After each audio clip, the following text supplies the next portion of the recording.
So I'm here in my CentOS box, and let's come back to our home directory. And the first thing that we want to do is let's just first create a directory. So the command is mkdir, and afterwards the name of the directory, let's call this directory as sandbox. And if I do an ls over here, we see that this sandbox directory indeed has been created. Now let's try to copy this sandbox directory to a different location or with a different name. Maybe put this directory in the desktop folder so that it gets displayed over here. So I type in, since it's empty at the moment, so it should have no difficulty in performing the copy operation. I type in copy, then sandbox, and then the destination path, which is desktop. So it is saying that since it's a directory, so it is not going to copy it.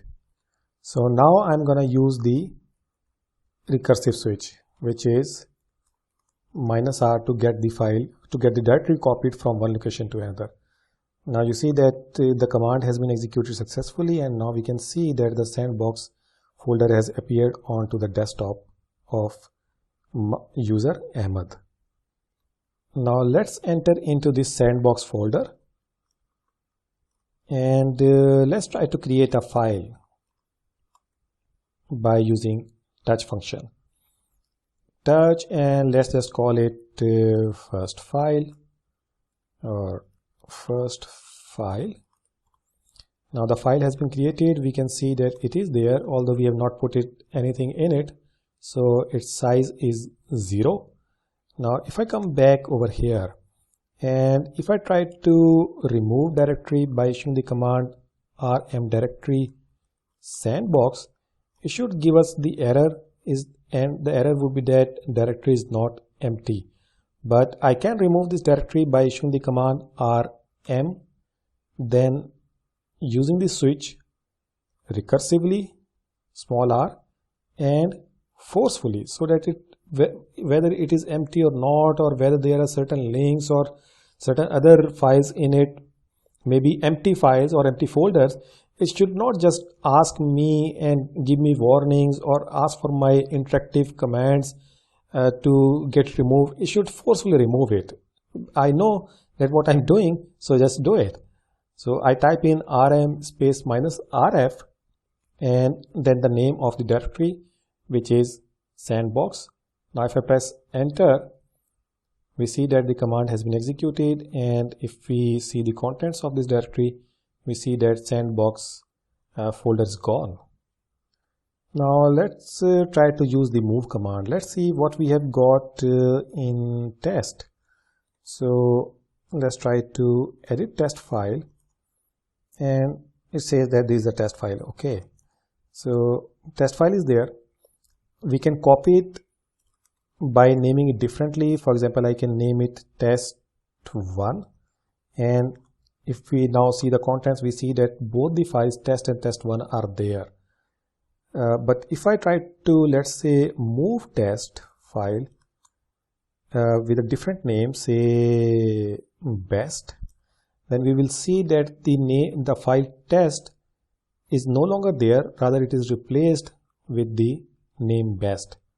So I do that and I press ls, and we see that test file has gone, and now it is renamed or replaced by the name best. All its contents will be the same, but it's just that the name has been changed from test to a different name that we have selected.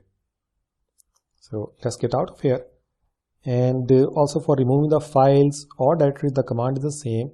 We can use the rm command, and if we want to recursively remove the folder, we can use the -r flag with it.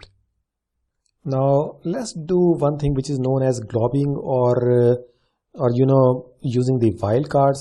So let's try to create some files. Let's do touch, and let's call this file as 1.doc. Then let's also create another file 2.doc, and 3.doc, and another file, let's just call this one 1.txt. So this is a different file with a different extension. It's encoded in a different way, and likewise 2.txt. Now let's see the contents of this directory. So we have created these files, 3 by the extension of doc and 2 by the extension of txt. So if I try to remove all the files in this folder which have got an extension of doc, what I can do is that I can either type the name of the files, like I can type in 1.doc, then 2.doc, and then 3.doc. But if I've got hundreds or thousands of files of the same extension, you would immediately come to know that's not the best solution. So the way to do that is using wildcards, or globbing as we call it. I can use static instead of name, and then I can type in the type of the file, in this case doc. Now if I press enter, all the files in this very folder with the extension of doc will get removed. So if I press or type ls, we see that all the doc files have gone. Now let me show you one more interesting thing. Let's just touch some more files. So let's say touch book and touch bulk maybe, and also touch another file. Let's just call it brook. Now let's do an ls, and this time instead of simply doing ls, let's just do it in this way, b, and then I put in 2 question marks and then k. Now what this command will do is that these question marks, they are kind of wildcards. So any file with starting with b has got 4 characters ending with k, and in between these 2 characters there could be any other character.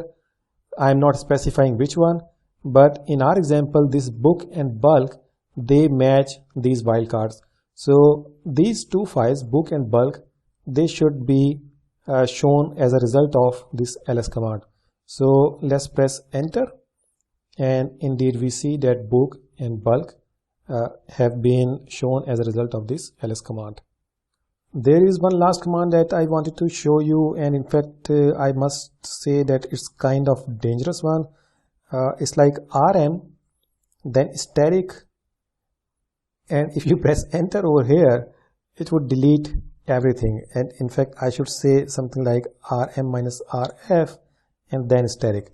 Now this would mean that delete every file and every directory in this very folder where I am at the moment, which is in my home folder, and do not ask for anything, just remove it. So be careful with this command, that unless you are 200% sure that what you are trying to delete in that very particular directory, you should not execute this command.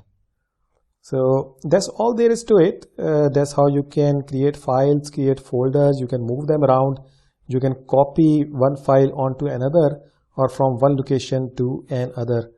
Do practice around with this one. I hope you have enjoyed the video and you have learned from it. Thank you for watching.